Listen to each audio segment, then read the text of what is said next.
हुसैन बिन अली कौन जिसनू मेरे करीम आका ने अपनी जुबान चुसाई आ उसनू मौला हुसैन कहंदे आ।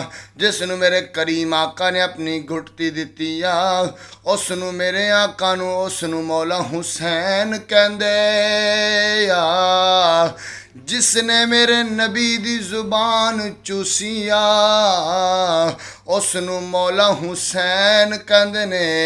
जिसनू मेरे नबी ने कंधियां ते चुक के मदीने दियां गलियां विच फराया आ उसनू हुसैन कहंदे ने।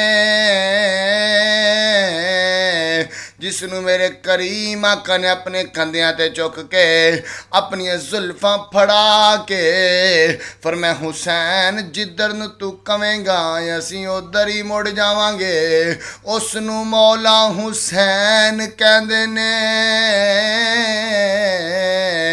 जिसने करबला नू वसाया उसनू मौला हुसैन कहंदे ने। जिसने अकबर दिता उसनू मौला हुसैन कहंदे ने। जिसने अब्बास बरा जैसे दे बाजू कटाए ने उसनू मौला हुसैन कहंदे ने। जिसने 6 महीनियां दा असगर इस्लाम नू तोहफा दिता उसनू हुसैन कहंदे ने।